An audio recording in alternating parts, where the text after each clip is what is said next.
எல்லாருக்கும் வணக்கம். பத்திரிகை ஊடக தொலைக்காட்சி நண்பர்களுக்கு எங்களோட குழு சார்பாக முதல்ல வணக்கத்தை தெரிவிச்சுக்கிறோம். தமிழ்நாடு திரையரங்க உரிமையா இந்த நரிவி திரைப்படத்தை பாஸ்கர் சினிமா கம்பெனியும் சிவானி ஸ்டுடியோவும் இணைந்து முதல் முறையாக தமிழகம் எங்கும் வந்து நாங்கள் திரையிடுறோம். அடுத்தடுத்து வேறு லாங்குவேஜில் கூட இந்த படத்தை நாங்கள் திரையிட போகிறோம். இந்த படத்தோட தயாரிப்பாளர் திரு ஏ அழகு பாண்டியன் சார் இருக்காருங்க. ஒரு நல்ல சமூக கருத்தை வந்து மக்கள்கிட்ட கொண்டு போய் சேர்க்கணுங்கிறதுக்காக மட்டுமே அவர் இந்த படத்தை எடுத்திருக்காரு. நாங்கள் இந்த படத்தை பார்த்த உடனே இந்த படத்தை விநியோகம் பண்ணுங்கிற எண்ணமே எங்களுக்கு வந்து அதனால தான் வந்தது. இந்த படத்தோட டைரக்டர் சுபாரக் எம். அதே போல் இந்த படத்தோட ஹீரோ நம்ம தம்பி ஹரிஷ் சார் வந்து ஒரு டாக்டர், ஆனாலும் அதே நேரத்தில் ஒரு சோஷியல் ஆக்டிவிஸ்டும் கூட. அவர் நிறைய சமூக சேவைகளும் பண்ணிக்கிட்டு இருக்காரு. இந்த படத்தோட கதைக்காகவே வந்து இந்த படத்தில் வந்து ஒரு தந்தையாக வந்து ஒரு மகனை வந்து அவர் நடிக்க வச்சு ஹீரோ ஆக்கியிருக்காரு. அது ஒரு நல்ல கருத்தோட, அது ரொம்ப முக்கியமான விஷயம். அதே போல் இந்த படத்தில் வந்து இந்த இளைஞரோடு சேர்ந்து இன்னொரு இளைஞர் பட்டாளமே கூடியிருக்கு. அதாவது வந்து ஹீரோயின்ஸாக வந்து கேத்ரின் வருணா, வின்சு ரேச்சல், அதே போல் பதினி குமார், அதே போல் மதன் எஸ் ராஜா, இவங்க எல்லாருக்கும் பேக் போனாக இருந்து ஒரு பெரிய டீமை வழி நடத்தினது நம்ம விஜய் பப்பு சார். இந்த டீம் எல்லாம் சேர்ந்து இந்த படத்தை ரொம்ப சிறப்பாக பண்ணியிருக்காங்க. இந்த படம் வந்து வர ஆகஸ்ட் 29 தமிழ்நாடு முழுக்க திரையரங்க வெளியீடாக திரைக்கு வர இருக்கு. உங்கள் எல்லாரோட அன்பும் ஆதரவும் எங்களுக்கு தேவை. நன்றி, வணக்கம். வீட்டுக்கு போகலாமா இல்லையா? நாங்கள் பேசலாம். ஹரிஷ் சார், எல்லாருக்கும் வணக்கம். நான் டாக்டர் ஹரிஷ் பேசுகிறேன். நான் இது ஃபஸ்ட் டைம் நான் ஒரு படத்தில் நடிச்சிருக்கிறேன். இது வந்து ஒரு நல்ல ஒரு வித்தியாசமான ஒரு கதை. பட் இதில் உள்ள அர்த்தம் ரொம்ப ஒரு இம்பார்ட்டண்ட்டான ஒரு அர்த்தம். That is education. எஜுகேஷன் இல்லைனா எதுவுமே இல்லை ஆக்சுவலாக பேசிக்காக. அதுவும் மலைவாழ் மக்களுக்கு சுத்தமாக அது தடைப்பட்டு போயிருக்கு.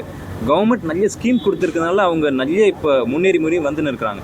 அவங்க இன்னும் முன்னேறி வந்துட்டு அவங்க ஒரு தலைமுறை மேலே வந்துச்சுன்னா அடுத்த தலைமுறை அதுக்கப்புறம் வந்துடும். So I am really happy about it. Thank you very much for coming every one. இது எனக்கு ரொம்ப சந்தோஷம். This is my first time actually. So thank you very much for every thing. வணக்கம். நான் வந்து நரிவி சினிமா ப்ரொடியூசர்ஸ் பேசுகிறேன். எங்களுக்கு இது முதல் படம். அது நல்ல ஒரு கதை அம்சம். எல்லா குழந்தைகள்லாம் படிக்கணும், மலைவாழ் மக்கள் அனைவரும் படிக்கணுன்ற ஒரு நல்ல தேரி எடுத்து இந்த கதையை நான் ப்ரொடியூஸ் பண்ணியிருக்கிறோம். உங்களுடைய ஆதரவு, முழு ஆதரவு எங்களுக்கு வேணும். நன்றி, வணக்கம். Ashwath, music director. அஸ்வத். எல்லாருக்கும் வணக்கம். என்னோட பேர் அஸ்வத். நான் இந்த படத்தோட மியூசிக் டைரக்டர். இதுக்கு முன்னாடி நான் எஃப்ஐஆர்னு ஒரு படம் பண்ணியிருக்கேன். இன்ஸ்பெக்டர் ரிஷின்னு ஒரு சீரிஸ் பண்ண அமேசானில். இந்த படம் வந்து எனக்கு வாய்ப்பு ஏற்படுத்தி கொடுத்தது வந்து சுபாரக் டைரக்டர் அவர்கள். இந்த படத்தோட வாய்ப்பு கொடுத்தது ப்ரொடியூசர் அழகு பாண்டியன் அவர்கள். படம் சொல்லும் பொழுதே வந்து நிறையா புதுமுகங்களை இன்ட்ரடியூஸ் பண்ணுங்கன்னு சொன்னார். ஸோ பாடினவங்க நிறைய பேர் புதுமுகங்கள், வாசித்தவங்க நிறைய பேர் புதுமுகங்கள், லிரிக் எழுதினவங்க சங்கவீன் அப்படின்னு சொல்லிட்டு ஒரு புதுமுகம். ஸோ இந்த படத்தில் நிறைய டெபியூட்டன்ட் ஆர்டிஸ்ட் இருக்காங்க மியூசிக் அண்ட் டெக்னீஷியன் சைடில். ஸோ இந்த படமும் மியூசிக்கும் உங்களுக்கு பிடிச்சிருந்ததுன்னா சப்போர்ட் பண்ணுங்கள். தேங்க்யூ. அடுத்து மதன் ப்ரோ பேசுங்க. நான் லாஸ்ட்டாக பேசுகிறேன் கடைசியாக.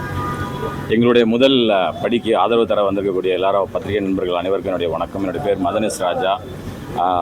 இயற்கையில் நல்லவனாக இருந்தாலும் இந்த படத்தில் நான் வில்லனாக பண்ணியிருக்கேன். ஸோ இந்த முதல் அடியை நீங்கள் எல்லோரும் எங்களுக்கு சப்போர்ட் பண்ணணும். கல்வி அப்படிங்கிறது கிடைக்காம நமக்கு அருகிலே மிக ஒரு 4 மணி நேரம் பயணத்திலே இருக்கக்கூடிய மக்கள் இந்த மாதிரி கல்வி ஒரு விஷயத்துக்காக எவ்வளோ கஷ்டப்படுறாங்கிற விஷயத்தை நேரடியாக அங்கே போய் இதை ஒரு படமாக எடுத்து உங்களுக்கு நாங்கள் சமர்ப்பிச்சிருக்கோம். ஸோ அதை நீங்கள் எல்லோரும் பார்த்து எங்களுக்கு சப்போர்ட் பண்ணணும். Thank you. Thanks to producer and director. Thank you. பேசுங்க. ஹாய், எல்லாருக்கும் வணக்கம். நான் உங்கள் பாட்டினி குமார். இதுக்கு முன்னாடி கொஞ்சம் மூவிஸில் பார்த்துருப்பீங்கன்னு நினைக்கிறேன். இது வந்து இந்த இயரில் எனக்கு 4th மூவி ரிலீஸ் ஆகுது. So I'm really happy. சவுண்டாக பேசுவீங்களா? மனசுக்குள்ள கேட்குதா? இப்போ கேட்குதா? ஓகே. ஸோ இந்த படத்தில் கண்டிப்பாக ஒரு சோஷியல் மெசேஜ் சொல்லியிருக்கோம். கண்டிப்பாக உங்களோட ஆதரவு எங்களுக்கு ரொம்ப தேவை. தியேட்டரில் வந்து மக்களை பார்த்து சப்போர்ட் பண்ணுங்கள், ஆதரவு கொடுங்க. தேங்க்யூ. வந்ததற்கும் அனைவருக்கும் வணக்கம். சாரி, எனக்கு தமிழ் அவ்வளோ தெரியாது, ஆனால் நான் ட்ரை பண்ணுறேன். இந்த படத்தோட எக்ஸ்பீரியன்ஸ் பற்றி சொல்லணும்னா, it was good and but நிறைய சேலஞ்சஸ் இருந்துச்சு. நம்மளோட லொக்கேஷன் அண்ட் ஆல் தட் ரொம்ப சேலஞ்சிங்காக இருந்துச்சு. அண்ட் நம்ம க்ரூ எல்லோரும் ரொம்ப ஹார்ட் ஒர்க் பண்ணியிருக்காங்க. ஸோ ஃபார் தேட் ப்ளீஸ் எல்லோரும் படம் பாருங்கள், சப்போர்ட் பண்ணுங்கள். தேங்க்யூ. வாங்க. ஹாய், நான் கேத்ரின் வருணா. அண்ட் இது நான் டெபியூவாக தான் பண்ணியிருக்கேன். அண்ட் நல்ல டீம் அமைஞ்சது எனக்கு. And I am very happy to work with all of them. And தயவுசெய்து போய் பாருங்கள், ஏன்னா இது ஒரு நல்ல மெசேஜ் இருக்குது படத்தில். அண்ட் டிஃப்ரெண்ட்டாக எடுத்துகிட்டு வந்திருக்கோம். So thank you. அப்பு, இங்கே இருக்கிற ப்ரெஸ் அண்ட் மீடியா பீப்புள்ஸ் எல்லாருக்கும் வந்து வணக்கம். நருவி ஒரு ஜாலியான ஒரு படமாக உங்களுக்கு இருக்கும். ஸோ கேஸ்ட் அண்ட் க்ரூவாக பார்த்தீங்கன்னா வந்து ஃபஸ்ட்டு ஹீரோலேருந்து ஆரம்பிக்கிறேன். ஈரோப்பில் இருக்க ஒரு பாஸ்தா ஈரோட்டில் இருக்க ஒருத்தர் தான் கிடைக்கணும் அப்படின்ற மாதிரி இந்த படம் சம்மந்தமே இல்லாமல் ஒருத்தர் கிடச்சிச்சுன்னா அது வந்து ஹீரோ சார் தான். ஸோ எந்த அளவுக்கு சினிமாவோட பிரியம் அப்படின்னா, நாங்கள் பேசிகிட்டு இருக்கும்போது சொல்லுவார், ப்ரோ கடைசியான படம் பார்த்தீங்க அப்படின்னா விஜய் சாரோட ஒரு படம் ஒன்று பார்த்தேன், ஒரு போலீஸாக அழைச்சிருப்பாரு, ஓ கோட்டா, இல்லை ப்ரோ துப்பாக்கி. ஓ துப்பாக்கியா, சூப்பர். தியேட்டர் என்ன படம் பார்த்தீங்க, சந்திரமுகி. அந்த அளவுக்கு சினிமா மட்டும் இல்லாமல் ஒரு சோஷியல் மீடியாவில் எல்லாத்துலேயும் ஒரு அவேவாக இருந்து ஒரு அப்பாவுக்கு ஒரு நல்ல பிள்ளையா, ஒரு பொறுப்பான ஒரு பிள்ளையா இருக்க ஒருத்தர் தான் வந்து ஹரிஷ் ப்ரோ. ஸோ தாண்டி டாக்டராக இல்லாமல் இப்போ ஒரு ஆக்டராக ஒரு நம்ம பார்க்க போகிறோம். So first best wishes bro உங்களுக்கு.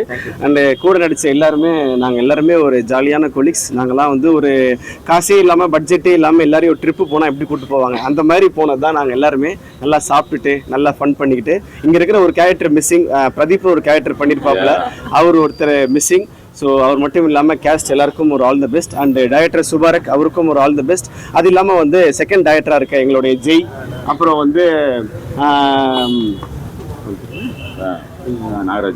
நாகராஜ். ஸோ டீம், எங்களுடைய விஷுவல் டீம் இல்லாமல் நாங்கள் ஃப்ரேமில் இருப்போம்.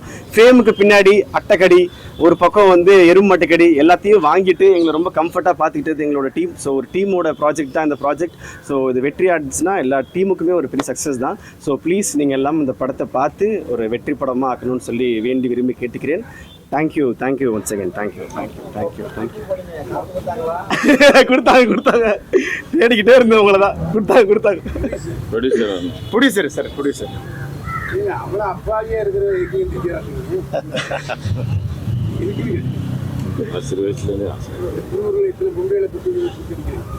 இல்லை, அவருக்கு பேஷன், அவருக்கு ஹீரோக்கு நடிக்கணுன்றது பேஷன். முதல்ல இந்த கதையினுடைய ஆரம்பமே சொல்லிட்டுமா, ஆரம்பமே அவன் உண்மைக்கு தெரியுது. அப்புறம் தான் கடைசி காட்சியில் சொல்றது வேண்டாம். 8வது கிளாஸ் வரைக்கும் போய் எல்லாத்தையும் தூக்கி போடுறது தெரியுமா, வெயிட் பண்ணுறதே கிடையாது. இது வந்து இன்டீரியர் வில்லேஜில் 5th வரைக்கும் தான் இருக்குது. 8வது வரைக்கும் இன்டீரியர் வில்லேஜில் வரல. 8வது வரைக்கும் பாஸுக்கு ஆல் பாஸ். சரி.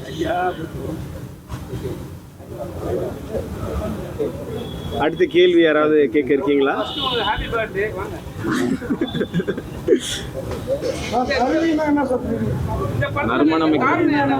நறுமணமிக்க நறுவின்றது நறுமணம் தான். குழந்தைங்கள் நறுமணமாக இருக்கணுன்றதுனால இது அந்த குழந்தைகளை நறுமணமாக நம்ம பார்க்குறோம். அதை வச்சு தான் அந்த இது கொடுத்தோம். வந்துட்டேன். இந்த படத்தில் நடிக்க காரணம் என்ன? எடுத்த உடனே 2 டபுள் ஹீரோ எதனால சூஸ் பண்ணீங்க? பேமெண்ட்டுங்க. இல்லை சும்மா சொன்னேன், ஜோக்ஸ் பார்ட். ஒரு நல்ல கதையில் பார்ட்டாக இருக்கிறது எப்பயுமே பிடிக்கும். ஸோ அதில் வந்து எல்லாருமே இதில் ஹீரோஸ் தான். இவங்க ஹீரோ, அவங்க ஹீரோ, இவங்க ஹீரோயின் இல்லாமல் எல்லாருமே கேரக்டராக ஒரு லைஃப் போகுன்றதுக்காக இதில் நம்மளும் ஒரு பார்ட்டாக இருக்கலாம்னு சொல்லி விஷ் பண்ணதுனால தான் நான் இதில் ஒரு பார்ட்டாக இருக்கேன். அப்புக்கு வந்து 30-31 ஆகும். சீக்கிரம் உங்களுடைய எல்லாரோட ஆசீர்வாதத்தோட சீக்கிரமா அப்படி இல்லை, நானும் அவங்க கூட இருந்து இங்கே இருக்கிறதுனால ரொம்ப உரிமையாக ஆசையாக கேட்குறாங்க. ஸோ இங்கேருந்து இங்கே இருக்கிறதே நான் ஒரு பெரிய ஒரு ட்ராவலாக நான் பார்க்குறேன். இதிலேருந்து ஹீரோவாக கடவுளுடைய பிளெஸ்ஸிங்கில் சீக்கிரமாக ஆயிடுவேன். படத்துல ஒரு சின்ன குழந்தை பச்சை கலர் பண்ணுங்க, எந்த மீனிங்ல வச்சீங்க? அது சிலது வந்து எங்களுக்கு புரிதல் இல்லை, அதான் கேட்குது. அது காட்டுக்குள்ளார ஒரு கடவுள் இருக்கிறதாக அந்த மக்கள் நம்புறாங்க. அதுதான், அது வேற ஒண்ணுமே இல்லை. காட்டு கடவுள் மாதவாடி வராத அந்த ஊர்ல அவங்க அதை பழகுறாங்க, அப்படியே சொல்லி பழகி இருக்கிறாங்க. அதனால அந்த வார்த்தை அப்படியே வந்து ஒரே சின்ன பொண்ணு மட்டும் தான். ரெண்டாவது கதையை உங்களுக்கு ரொம்ப பிடிச்சிருந்தது அப்படின்னு சொன்னீங்க. எதுக்காக இந்த இதை பாருங்க? குழந்தைகள் படிக்க வைக்கிறது தான் இது முதல் தேதி. ஆமாம். அதுதான் இதில் இருக்கிறது. குழந்தைகள் படித்து வரணும், மேலுக்கு வரணும். மலைவாழ் மக்கள் மேலுக்கு படித்தா மேலுக்கு வருவாங்க. அந்த ஒரு தேதி தான் நாங்கள் இதை வச்சு கதை எடுத்துருக்குறோம். சரி, அவரை கொலை பண்ணிடுறாங்க, அவர் சின்ன பொண்ணு கொலை பண்ணுறாங்க, மறுபடியும் ஒரு 4 பேர் வரிசையாக சாகுறாங்க. அது எப்படி? இவங்க எல்லாம் சேர்ந்து அந்த குழந்தைய வரையும் கொன்னதுனால அந்த குழந்தை வந்து அந்த ஊருக்கு இவங்களால இதாக இருக்கிறோன்னு பழி வாங்கி இருக்குது. அவ்வளோதான். அந்த குழந்தை ஆவியாக வந்து பழி வாங்கி இருக்குது. அதே மாதிரி இந்த ஹீரோயின் ஒரு டைம் இந்த அம்மா வந்து திடீர்னு ஆடுறாங்க, அந்த அம்மா ஆடுறாங்க. அது அந்த குழந்தை வந்து ஆவியா வந்து இவங்க அதை இவங்களுக்கு இந்த விஷயத்தை ஒன்றுன்னா சொல்லுது. ஒரு பாஸ்ட் பர்சன்ட்னு சொல்லுது. டைரக்டர் அவுட் ஆஃப் ஸ்டேஷன் இல்லை, அதனால வர்றது. சார் அதில் படத்தில் வந்து 5 8வது வரையும் பசங்க எல்லாருமே ஆல் பாஸ் பண்ணி கரெக்டு. அது ஆமாம். நீங்களே ப்ரொடியூசரு, அவ்வளோ சூப்பரான கேரக்டர் வில்லனுக்கு கொடுத்துருக்கீங்க. இன்டர்வியூ பண்ணுறாரு, எல்லாம் பண்ணுறாரு. எப்படி அந்த கேரக்டர் கொடுக்க மனசு? ஜிபேவில் பெறப்பட்டது. நடிக்கிறதுல எனக்கு ரொம்ப சந்தோஷம். டீச்சரா நடிக்கிறதுல எனக்கு ரொம்ப சந்தோஷம். ஆனால் வகுப்படுத்தது அவரு தான். பலூனாக்காவோட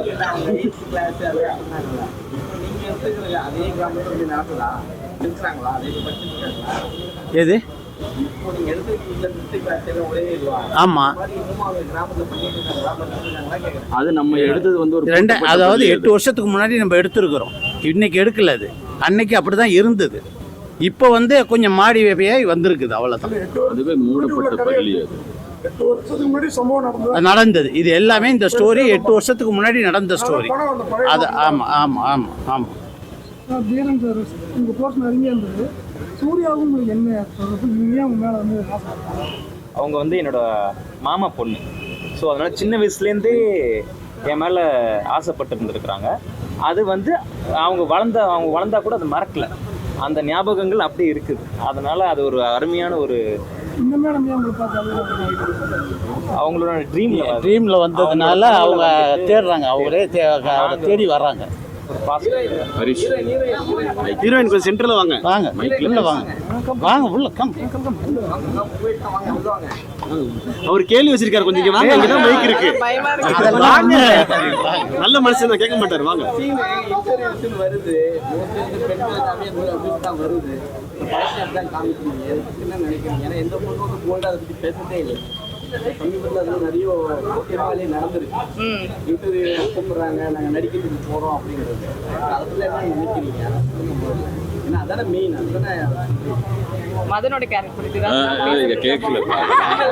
மோஸ்ட்லி இந்த மாதிரி இன்டர்வியூஸ் இந்த மாதிரி போய் வேலைக்கு தேட போகிறோம். சென்டர்ல வருவீங்களா? மைக்ல பேசுங்க.